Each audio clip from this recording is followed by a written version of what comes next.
Hey everybody, this is Edwin the Magic Engineer again, and I just wanted to show you a little bit about how I do all my card sorting and the organization, and generally kind of, what, after 21 years of doing Magic the Gathering, what I've decided to eventually land on is my organization method.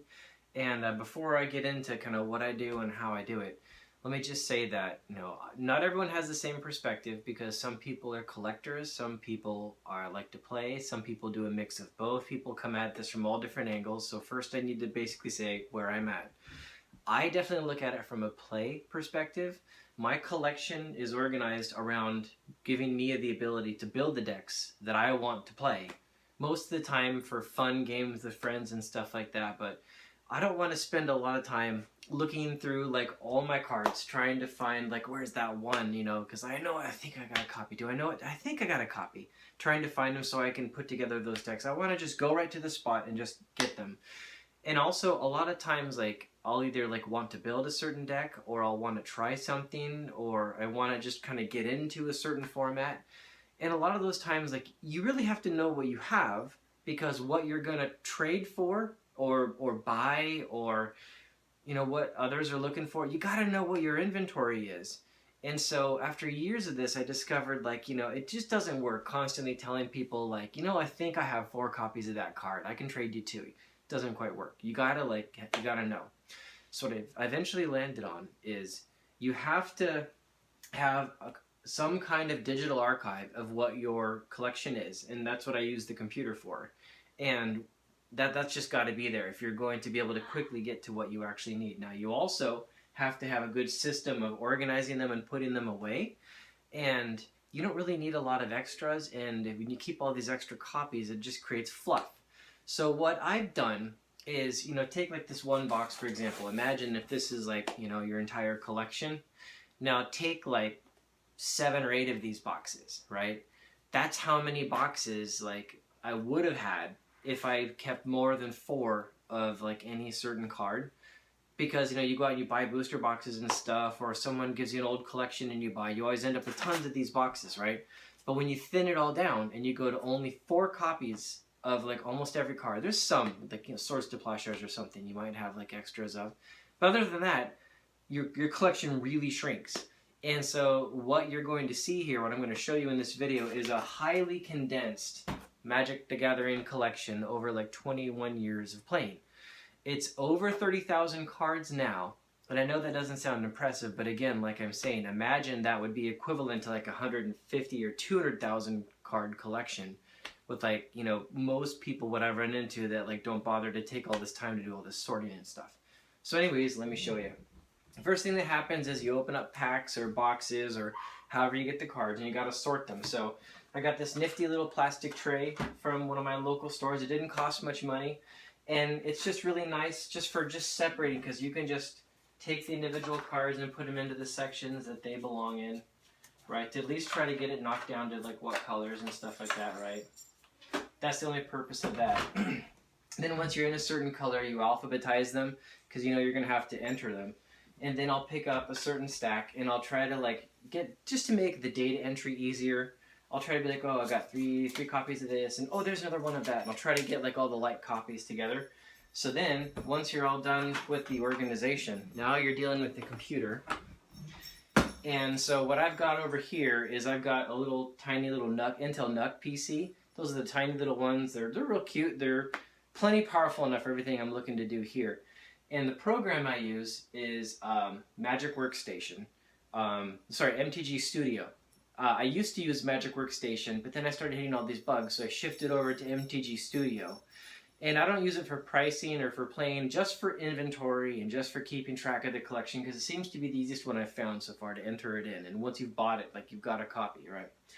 So anyways, I'll go through and I'll enter all the cards into the collection, and then once they're digitally in there, now that's when I'll move over to their side of the room and I'll rotate the camera here. But notice, like, cards that are not in the collection stay away from the main collection. So now, excuse me, let me rotate the camera here.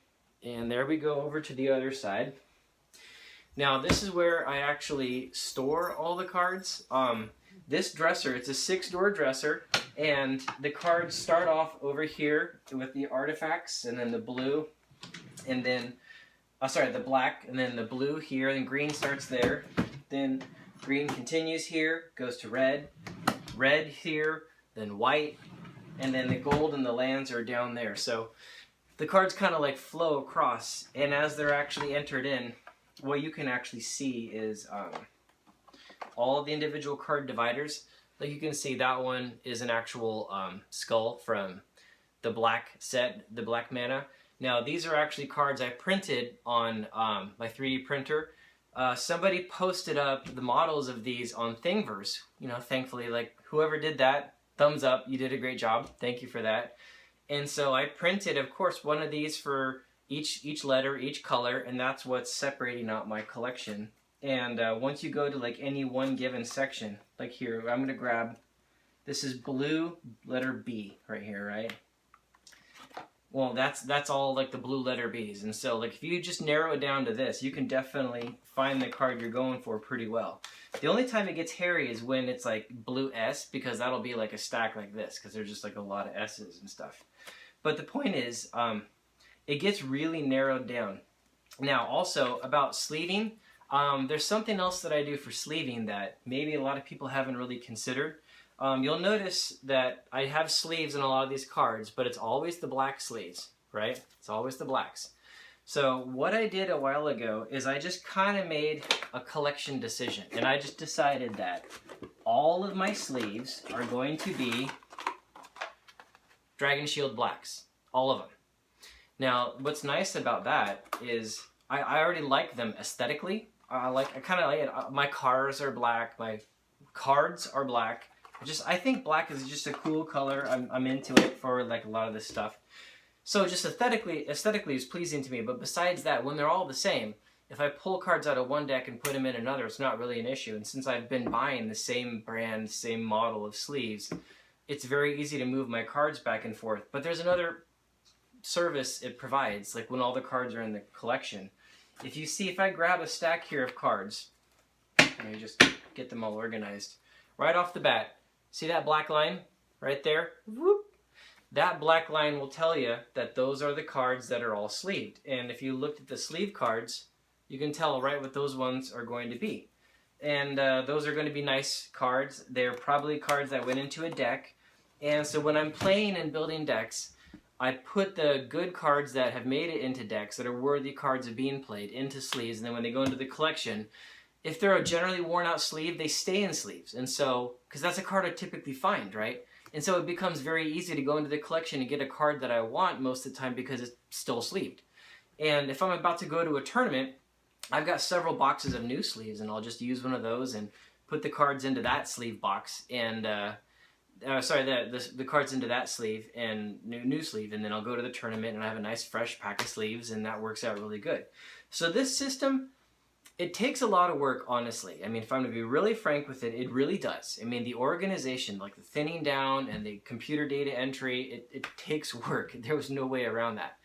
But you know what? You kind of do it when you're watching TV. You do it while you're talking to your wife. You do it while you're just, doing something else. It's kind of a brain dead activity, but it's kind of fun, and it gets you looking at your cards and handling them and thinking about them, and so it builds that memory, and also like it helps when you're trading later, because you can be like, oh, that's right, I do remember seeing 3 ornithopters and one of them was beta. Yeah, I do remember that, because you've gone through your cards and you kind of generally have an idea of what's there. So it is a lengthy process, but the benefits, I think, pay off hugely, actually, later on. So it's a great strategy. I highly recommend it if anyone is willing to do it. But this whole channel is about what do engineers do with their stuff, and this is how an engineer handles his magic collection. You kind of got to go a little OCD on it to know what you've got. So anyways, thanks a lot, everybody, for tuning in, and I'll post more content later. Bye.